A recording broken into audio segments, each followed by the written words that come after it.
It's another Saturday in the big city. It's the Mecca, Aqueduct Racetrack, New York City's racetrack, in fact, as we finish up our second, or at least start our second weekend this fall at the Big A. Jason Blewett, Richard Migliore alongside. Clubhouse Studios have never looked so good, and I'll tell you, man, it was good to be back on the turf today for at least 2 races. It really was, and as much moisture as we had on the turf course, it was in very good shape. I think they did the right thing only running 2 races on it, because I don't think it could have taken all the wear that horses pulling up the softer ground, but I thought we had some good turf races. Yeah, the 2 turf races we ran, they were star-studded affairs. I mean, certainly this was a card anchored by the 7th race, the Grade 3 $200,000 Long Island. We had a dozen fillies and mares go 12 furlongs and 3 turns over the turf. And race number 5, which I'm kind of amazed how tough the 3-year-old restricted allowance races come up at this time of the year. Race number 5 was for the fillies, and it was an absolute war on paper. It was a war on paper, and it was a war out on the racetrack, and possibly the second-place finisher was best. We're going to watch it. We'll talk more about it then. But they are really good races, and I think it speaks to horses that get better as the season goes on. Not every horse is ready to do it in the spring or in the summer. It is a long year, so you're seeing horses that are actually coming to the fore right now. Well, speaking of coming into the fore, what about Hall of Famer Angel Cordero Jr., the king of Saratoga? Happy birthday to Angel, 72 years old today, the agent of John Velasquez, and a guy whose accomplishments and accolades, I mean, would fill up this room when he was riding. And rightfully so. One of the greatest, if not the greatest, rider that I ever competed against. And here he is winning the Travers Stakes, his one and only Travers win with Chief's Crown. And I know how important this was to him, because how much importance he put on the Saratoga meeting. And, this was fun to watch. And I was talking with George Velasquez today, and it's kind of amazing. You know, him and Georgie always competed so much, but that Georgie was so much younger than Angel, and I always thought they were about the same age because, Angel and him were always butting heads. Well, that was the elusive Travers win, as you noted, in the Midsummer Derby for Mr. Cordero, because Angel had won 9 previous Saratoga riding titles, and that seemed like the one gem upstate that I guess he couldn't win. Was that what it was like going back to the 70s and 80s? Well, absolutely. And again, he put so much importance on that meet that he wanted to be leading rider, and a lot of it went back to when he first came to this country. He'd go to Saratoga, and he had no business, and he would actually live in his car. And he left a few times, and Eddie Belmonte talked him into staying, so it was important to him to shine up there, and then of course to get the centerpiece, the Travers. Honestly, he didn't need to. He was great regardless if he had never won a Travers or not. Now, we've got a head-on of a race upstate at Saratoga with Angel riding a horse for the late Hall of Fame trainer P.G. Johnson. With this replay, talk about the skill set of Angel Cordero Jr. Well, I think this is all of his athletic prowess on display. He's on the horse, the white face on the rail. The horse is going to duck into the rail. Angel comes off, and he's skidding along top of the rail, and then he gets her slowed down. His feet are going to hit the ground, and he runs alongside, never turning the horse loose, and pulls her up from there. What can you say? The athletic prowess and the daring do of that move there was something that I remember watching as a kid, and I'm so glad we were able to find it. And that's our birthday present to you, Angel, because I'm sure you haven't seen that in a while. That was beyond remarkable. And from the stories I hear, and unfortunately I missed, being a kid in the 80s, it wasn't until the summer of '93, that fateful trip to Belmont Park, that would change my life forever and stumble upon something that I would love more than anything for the remainder of my life. But, the stories I hear about Angel, his success in Saratoga and what he brought to this colony, and just being a jockey in this country in general, really a trailblazer and a game changer. Well, absolutely a game changer. And I was so fortunate to be 16 years old in a room with Angel Cordero, George Velasquez, Jacinto Vasquez, Eddie Maple, just one Hall of Famer after another, because you learned so much from each and every one of them. And Angel, you had to be ultra competitive, and you had to raise your game every time you were in a race with him. And then it wasn't good enough to win. You had to win and look good. Everybody took a lot of pride in it, especially through the 80s, and they called it winning with style. You had to win with style. Well, maybe it's somewhat fitting John Velasquez gets our featured 7th race today on the day of Angel Cordero's 72-year-old birthday, because Johnny V, Angel has been his longtime mentor. Regardless, Johnny faces 11 other riders, 12 horses in total. It is the 58th running of the Grade 3 $200,000 Long Island as we go up to John and Brielle. 12 fillies and mares head out for this 12-furlong Long Island handicap. And Invading Humor is going for the early lead. Dunza Cavallo, a little headstrong there in between horses. Ague Marine is on the inside with Viva Raffaella. Then comes Giant Shadow, who's racing in fourth. Danza Cavallo still a bit to handle there in fifth. On the inside is Tabreed in sixth. Embar now moves up a spot. Then comes Maximova, followed by Hellenistic. Old Alliance has made her way down to the rail. Then comes Song of Ice and Fire, and the trailer is Mary Shika in 12th. The quarter went in 24 and 4/5 seconds. They come through the stretch here for the first time, and it's Invading Humor, and she's built a 3-length lead over Viva Raffaella. Down on the inside is Ague Marine in third, followed by Giant Shadow running in fourth. Danza Cavallo seems to have settled down now and is in fifth. Embar's on the outside in sixth. And then it's Tabreed down at the rail and racing in seventh. Maximova's in between horses in eighth. Old Alliance, Hellenistic on the outside. Then Song of Ice and Fire, and Mary Shika continues to trail. They move around the clubhouse turn, and it is Invading Humor with the lead here by 2.5 lengths. Viva Raffaella in second. Ague Marine down on the inside in third. And Danza Cavallo is fourth. The half in 51 seconds. 3/4 in 1:18 over this yielding turf. And now they're midway up the backstretch for the final time. And it's Invading Humor still there by almost 2. Viva Raffaella in second. Ague Marine is third. Danza Cavallo is fourth. 4 lengths from the front. Then it's Giant Shadow, Maximova, Tabreed, and Embar on the outside, followed by Old Alliance, Hellenistic, Song of Ice and Fire, and Mary Shika. Into the far turn, Invading Humor. Viva Raffaella now begins to pick it up on the outside. Invading Humor, 3/4 of a length. Viva Raffaella in second. Danza Cavallo is now gaining ground from third. Then it's Embar, Ague Marine down at the rail. Maximova is now coming on. And Tabreed as the field comes down for the 8th pole. Danza Cavallo is the leader and Maximova. And on the inside, it's Ague Marine. It is Danza Cavallo with the lead on the inside. Here comes Ague Marine. Ague Marine, Danza Cavallo. Ague Marine got it right at the end. Ahead separating the two after 1.5 miles in the Long Island Handicap. She had the rail, but John Velasquez sat inside, yellow cap. Ague Marine splits horses, rides the fence to victory, and she's up in a pretty game effort for Christophe Clement. I don't think you're going to see a better ride on the turf ever. And I agree with you. Rail position certainly helps. But to have a rider sit in there and save every inch of ground, never a moment of panic, wait for room, back to the rail, still no panic. It was a Hall of Fame ride by a Hall of Famer. This is vintage Johnny V. His first ever Long Island win as well. I mean, this has to be one of the few graded stakes on the NYRA circuit that has eluded John Velasquez in his illustrious career. He got it today on Angel's 72nd birthday. It all worked out. I'm actually very surprised to hear that. I didn't know that. And just to, if I didn't feel old enough already, it comes 33 years after I won the Long Island. Man, I'm the only young guy here. Well, you caught up with Johnny V, who still looks great and is riding like he's in his early 20s, and he's with the MIG after the Long Island. Johnny, that was a tremendous ride. You got to save every inch of ground. I know the post position helped a great deal, but maybe you can walk us through what it's like to sit in there for so long and be so patient. I tell you what, he told me to like make sure you get him some sort of position, and I told him, well, it's only 2 speed horses. If I can come out of there and get it where I want to and then sit and wait, and that's the way it worked out. You know, actually, Tap Fletcher's horse ended up taking back, which I thought he'd probably be in the lead, and the horse was in the lead being second. They kind of switched. The other horse got to be in the lead. Tap Fletcher kind of came back in laying second. So and then I was in a position that I wanted to be. The only thing that going to the quarter pole, I thought Tap Fletcher's filly would take me a little bit longer. She stopped at the quarter pole, so then had to kind of bite my time in there, squeezed in the 316 pole, and came running. But it still worked out very good.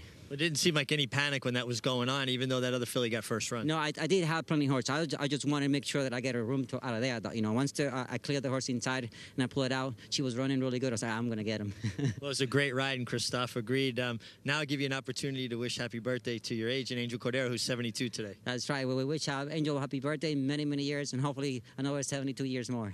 Congratulations. Thank you.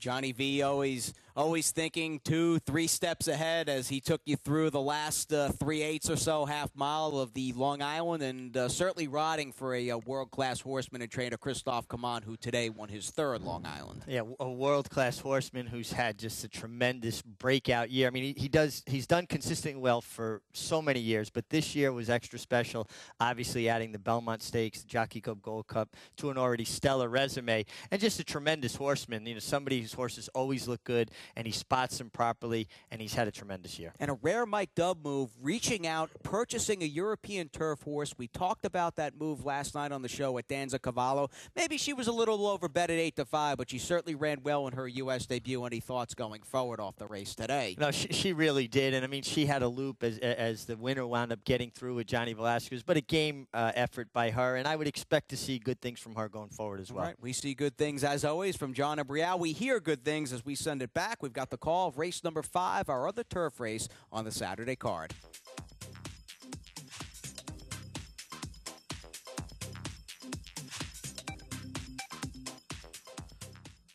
And they're off. Morning Star sent out for the early lead. Ubiquitous Mantle is on the outside. Sumba Sunset down at the rail in 3rd. Run of the River, Extreme outside. Hope Cross is in between horses. Then it's Fresh Feline, who's racing in 6th. Sky Painter in 7th, followed by Chrysolite and Miss Atomic Bomb as the 3-year-old fillies move around the clubhouse turn.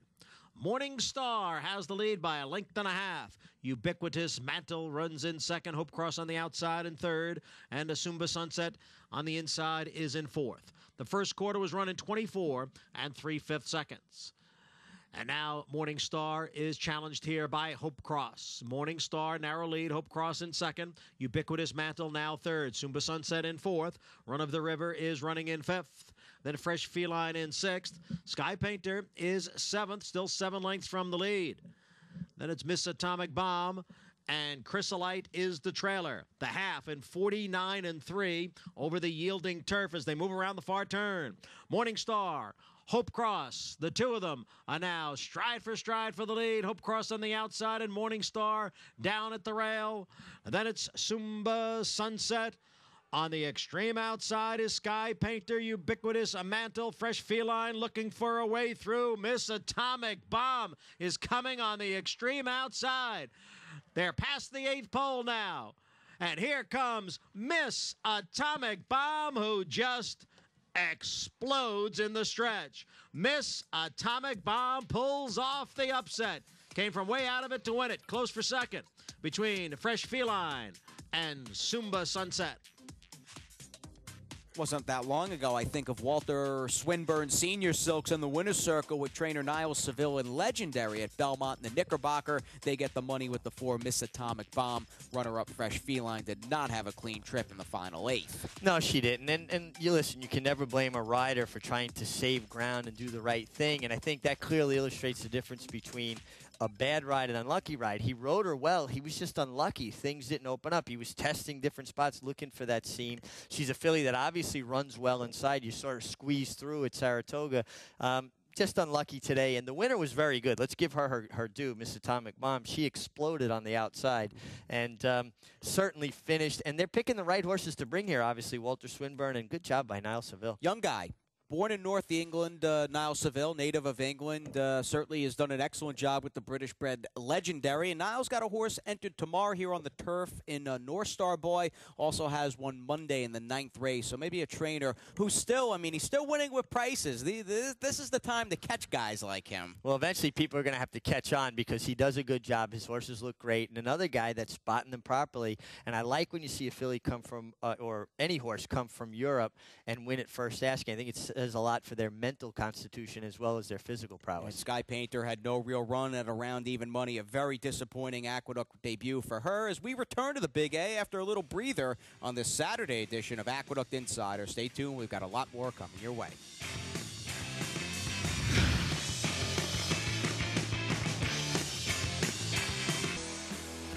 It would not be a Saturday at Aqueduct in the month of November without 2-year-old racing, and We'll get plenty of that as we rejoin everybody here on MSG Plus. It's the MIG, Jason Blewett alongside, third floor clubhouse studios here at the Big A, second floor clubhouse studios here at Aqueduct, excuse me. We are no longer at Belmont, we're on the main at Aqueduct, and that's where we're at from here on out. We're done with the turf. Let's send it back to Johnny I for the call of race 6.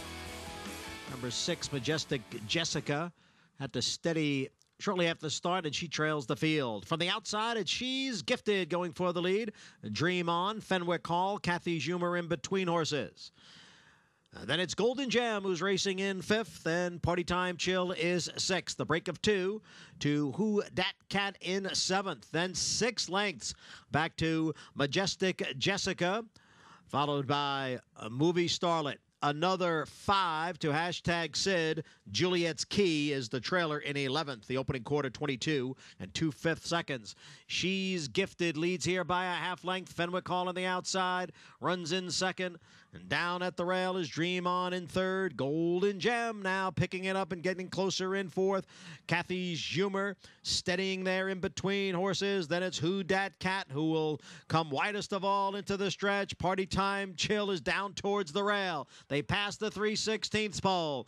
Golden Gem now up for the lead. Fenwick Hall is running in 2nd. She's Gifted and Kathy Schumer. Golden Gem leads by almost 3, and it will be Golden Gem at 10-1. Kathy Schumer was 2nd. Home field advantage. Rick Violet Jr. 1-2 at big prices in race 6. Yeah, and Rick's always done well with first-time starters. He seems to have them ready. I thought it was interesting runs by both horses. The runner-up, eventual runner-up for Kathy Schumer, was in behind horses, really handled things well, took the dirt well, as did the winner, Golden Gem. And I like watching Manny Franco finish. I really think he's a good finisher, and it's fun to watch him. I call them the three amigos. Irad and Jose Ortiz and Manny Franco. He's so pretty on a horse. I mean, his seat, he looks like a journeyman who's been riding for 15, 20 years. Gets down low. You can just see his strength and how important and also how tough is it for a jockey to be able to go lefty and righty with the stick. Well, it really shouldn't be hard, but they have to be very practiced at it. And usually at that age, maybe you'll see a little fumble or, you know, they just don't have as much experience. These kids are so polished, and they're so good at it. They're almost like magicians. It's one in hand, it's in the other hand. And I think what you said is right. His strength, he doesn't look like a typical young rider. He's got very strong legs, and that's any rider's foundation. We're very lucky. We got a really good young colony here. And with 6 months remaining here at Aqueduct before we get back over to Belmont Park, is it an advantage for horses that are stabled here at Aqueduct when they're running over here as opposed to shipping over to Elmont? I've always believed if you're racing out of your stall, meaning all you have to do is leave your barn and walk to the paddock, it's an advantage. Generally speaking, some horses actually do like the van ride, but I think anybody that's stabled at the track you're on has a slight edge. All right, main track, as I said before, we threw at the race number 6 for the remainder of this card. We go back to the man upstairs who calls the action. It's John Abrial for races 1, 2, 3, 4, 8, and 9. 46 and 4/5 seconds. Artemis Paperboy and Patty Anoush. And here comes Harley out in the middle of the track as they pass the 8th pole. Patty Anoush, Artemis Paperboy towards the rail. And on the outside, it's Harley. Artemis Paperboy and Harley. It's Artemis Paperboy by a length. Harley was 2nd. Patty Anoush finished 3rd. They're at the top of the stretch. The half went in 45 and 3, 3/4 in 1:11. And it is Face Off who has the lead now. Cap Rock Kid. And on the outside, here is King of New York. They're inside the 8th pole. On the far outside, here comes A Compadre. A Compadre. A huge price here. And a first-time starter to win by 3. A Compadre. 45-1. And Bedouin now, who's at the rail. 3/4, 110 and 4. The field is in the stretch, and My Adonis is now in front. My Adonis in front. Papa Frida back running in 2nd. Then Raptoro, and in the beat, it's My Adonis with a 4-length lead as they come down for the wire. My Adonis pours it on at the end. 1 by 8. It's a photo for 2nd between Papa Frida, Raptoro, Real Estate Rich. Into the stretch now. The Big Deluxe trying to hold off Storm Pursuit, and the Big Deluxe has a 3-length lead. Storm Pursuit under the whip. Bimata's on the outside. It's the Big Deluxe looking to go wire to wire. Bimata and Dighton giving chase. The Big Deluxe still in front, and the Big Deluxe does it. Bimata was second. Dighton finished third, and it's a photo for fourth. Quarter pole, she's in front here by 4. Official has now moved into second and is getting closer. Touching my toes, here's Official now on the outside. JC's American Dream has moved into third. Legally Bay on the outside. Official now in front. Touching my toes is back running in second and fighting on down at the rail. Official narrowly. Touching my toes, it's Official by a head. Touching my toes second. Big break back to JC's American. Take sixth. Race and Shine back in seventh. Then it's Sweet Dreams About Me and Conga 40 with La Dama de Arrow in the stretch. Trapes and Utopia with a 3-length lead. Lutheran Miss now moves into second. Then it's Roman Rain Senso and Miss Macarena. Trapes in Utopia with the lead over Lutheran Miss, and it's Trapes in Utopia. A 3-length winner. Lutheran Miss was second, followed by Roman Rain and Miss Macarena. Trapes in Utopia, a leisurely stroll, setting the pace down towards the inside with Jose Lascano in the last race for trainer Mark Hennig, who's got his second win at the meet. Yeah, and Mark's stable's really been coming to life. And another trainer probably doesn't get enough credit. His horses look good. They've been running well. And I'm sure he's going to have a good Aqueduct meet. Yep. A former student of D. Wayne Lucas University, as we go to a former student of Todd Pletcher University, and trainer Michael Dilger, who was part of the Darley Flying Start program, is out on his own. Anstu Stables, his big backer, a compadre at a huge price, $93.50 in the second. And who was on board? Channing Hill, Yep. the Nebraska kid. He came in to surprise everybody, and nice to see him in the winner's circle back here at Aqueduct. He doesn't really change. I mean, I've teased Channing forever about being a pretty boy. I mean, he looks. I've always told him you look too pretty to be a jockey. He's a surfer, you know. Yeah, and he's married now. Actually married to Wayne Catalano's daughter, if I'm not mistaken. And Wayne had a horse entered in the Long Island and Andrew Green, who had an outside post, and maybe with the turf condition decided to scratch. But Channing, he made the trip to his old stomping grounds, and boy, oh boy, it all worked out at $93.50 in the second. And a nice-looking first-time starter, and good to see Channing in the winner. So all kidding aside, and also he and Wayne Catalano's daughter, they had a baby earlier this year. So I'm sure a lot of things for Channing to focus on and really apply himself. All right, good. We hope to see Channing back at the Big A soon. As we check out the rider standings, Channing did win a race. He is not, however, in the top 10. We hope, though, maybe he'll ship in a bit more over the winter, and we can check out his name in the standings. For now, though, it's Cornelius Velasquez, whose main trainer, David Jacobson, is just firing on all cylinders. Well, and it's good to see Cornelia on top of the standings. A guy that unbelievably flies under the radar, but one of the strongest finishers in the jocks room here. Day in, day out, shows up, is a total professional, and I like to see him up on top of the standings there. Good for him and his agent, Billy Castle. And back-to-back fall meets for trainer David Jacobson, 2012, 2013 here at Aqueduct, and back-to-back 3-win afternoons. And David Jacobson's barn firing on all cylinders. And you said to me yesterday about keeping those older horses running. I stand by what I said. You know, having them fresh and keeping them happy, more important than anything else. All right, good stuff. Let's check out the claim box. Well, I'm sure David was active today, and there were quite a few claims. In fact, race 3 and race 4 proved most popular, a trio out of each. Wow, yeah, a bunch of claims today. How about a 7-way shake for Joe Mooch? He's become very popular at the claim box. And a lot of horses, like I said, we're going to see people gearing up for the inner track. Including the Engelhart family, who were in action in races 4, taking a pair of claims. As we send it to our final break, we have got the Sunday preview coming up, so stay tuned.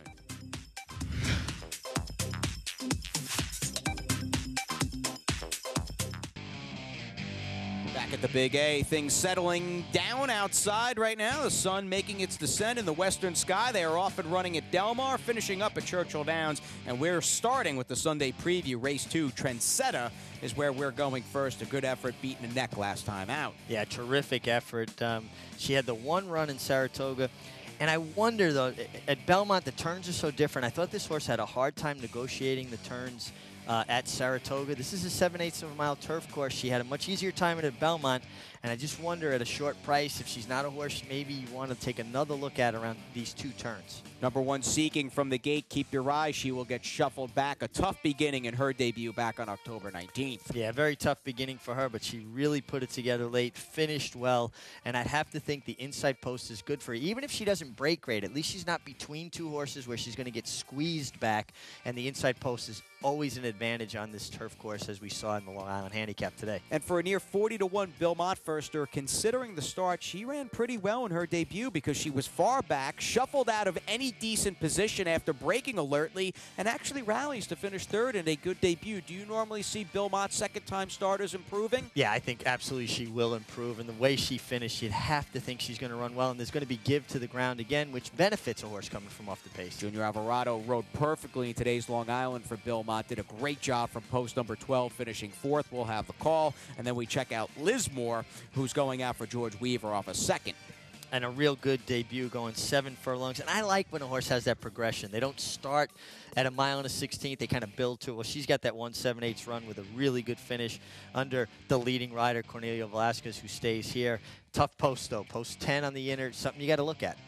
Turf maiden races, dirt, turf, they just come up so tough, these 2-year-old maiden races at Aqueduct this time of the year, and hopefully the course continues to dry out because we stay on the turf as we fast forward to Sunday's 7th race at a mile and a 16th. This will go as the feature, an $80,000 optional claimer. Sky Blazer, who's been snake bitten at times, is looking for his 2nd win on the year. He is, and he does get class relief, a little bit easier spot. He does get that advantageous inside post, but a mile and a 16th feels like it might be too short for him. Maybe the give in the ground will equalize that a little bit. Big Saturday for Niall Seville with the win earlier today. That British-bred horse, well, he's got an Irish-bred, a North Star boy who's just very consistent. Very consistent, a horse that comes with a run.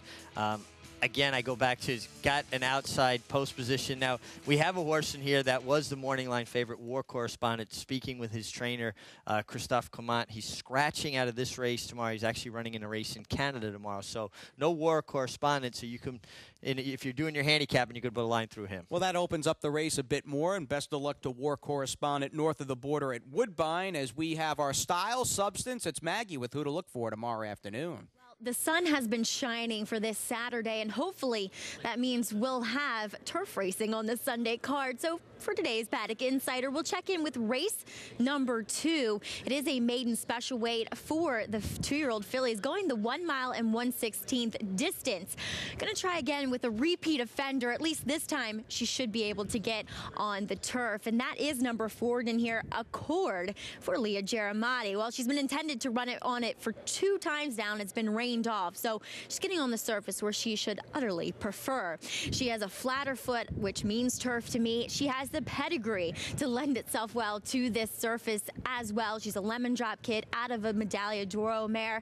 I think you're going to get good value because she is dirtied up by those sloppy track races. So it's Accord for today's Paddock Insider. Guys? We say goodnight. It's the Brooklyn kid presenting the trophy for the Long Island. How about that? Your good old buddy John Velasquez, Christophe Clement, a great job all around with Ague Marine, and we'll see you tomorrow for the Sunday card. Good night.